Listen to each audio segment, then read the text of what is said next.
Hello అండి. Hi అండి.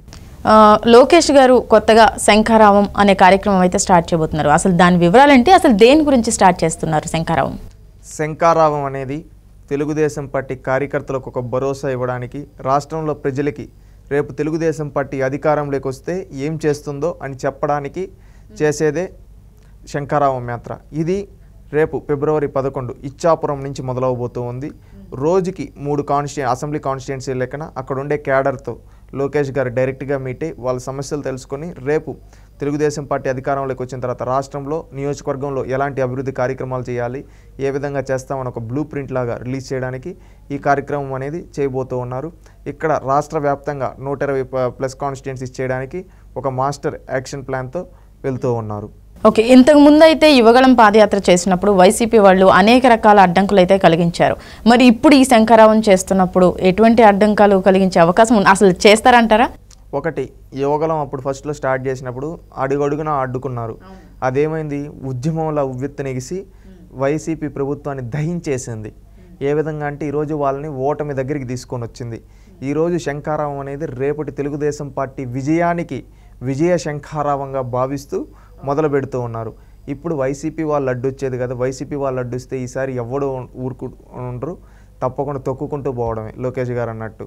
ఎందుకంటే ఈ శంఖారావం అనేది ఒక విజయ శంఖారావం లాగా తెలుగుదేశం పార్టీ రేపు గెలవబోయేదానికి ఇది ఒక శంఖారావంగా భావించి ఇదే ఒక ఎన్నికల క్యాంపెయిన్ లాగా లోకేష్ గారు ముందుకెళ్తూ ఉన్నారు. కార్యకర్తలందరూ అంటే ఈ శంఖారావం పాదయాత్రలో ఏమేమి చేయబోయే అవకాశం? శంఖారావం పాదయాత్ర కాదండి, ఇది రోజుకి ఒక 3 కాన్స్టిట్యున్సీల్లో మీటింగ్స్ లా పెట్టి జనరల్ గా వెళ్ళి కలిసి రావడం ఏమేమి చేసే అవకాశం ఉందంట. ఇక్కడ ప్రతి కాన్స్టిట్యున్సీలో ఉండే క్యాడర్ని, అదే కార్యకర్తల్ని, అదేవిధంగా సెకండ్ కేటగిరీ లీడర్ని, ఇన్ఛార్జీలని, అక్కడ అందరినీ నియోజకవర్గ స్థాయి లీడర్లు అందరితో ప్రత్యక్షంగా ఓన్లీ ఆ కాన్స్టిట్యున్సీ వాళ్ళతో మీట్ అయ్యి అక్కడ ఆ నియోజకవర్గంలో మనకి ఏ బూతులు తక్కువ ఓట్లు వస్తూ ఉన్నాయి, ఆ బూతుల్లో మనం ఏ విధంగా మెజారిటీ సాధించాలి, గత 4 ఎన్నికల్లో ఏ విధంగా మనకు మెజారిటీ వచ్చింది, ఇక్కడ ఏ విధంగా మనం లోటుపాట్లని వీటిని మనం ఏ విధంగా చక్కదిద్దుకుంటే అధికారంలోకి వస్తామనేది క్లారిటీగా లోకేష్ గారు దీని ద్వారా చెప్పబోతున్నారు. దీని ద్వారా ఏమంటే ఒక అవకాశం అనేది ప్రజలకి రేపు తెలుగుదేశం పార్టీ వస్తే ఏం చేస్తుందని ఒక మెసేజ్ ఇవ్వడానికి కూడా ఈ యాత్ర ఉపయోగపడుతుంది.